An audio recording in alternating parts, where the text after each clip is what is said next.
I think ultimately when it comes down to it, when you were young, right, you would try anything. You would play at stuff. You would get involved in things. You would go, yeah, just, and then what happened? Where did it stop? Where did it stop? Did it stop with other people's judgments? Did it stop with other people telling you weren't very good at something?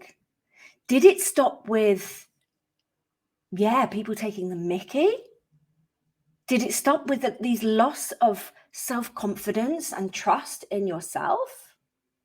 Because I bet if you could go back in time right now, you could go back, and if you could say anything to your 6-year-old self, it would be to tell them that they were enough and to trust in themselves and to believe in themselves, in yourself.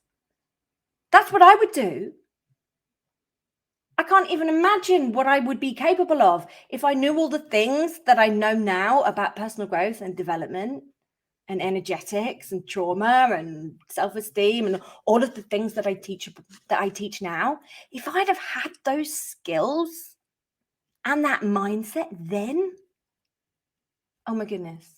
And I invite you to think about what could have been possible for you if you had chosen not to let other people define you and tell you what you were good at.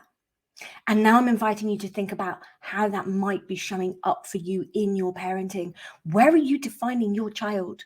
Where are you limiting them? Where are you shutting them down? Because our children are just magical, limitless potential. And yet the same thing is happening around them on a daily basis. People are defining them. People are telling them that's not possible. You know, that's great, but you've got to be realistic. Yeah, you've got to get a job, right?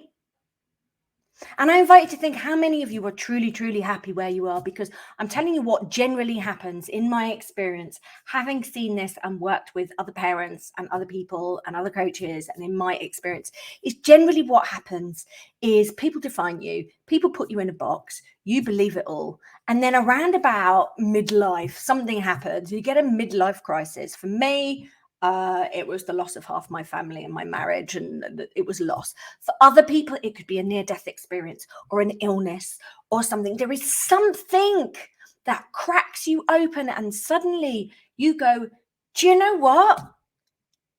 This is just a game. I can be anything.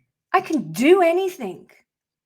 And it is my intention, and this is what I do in my face-to-face experience, is to allow parents to show up in a way that doesn't have to happen, that we can give children these tools right now. Can you even imagine?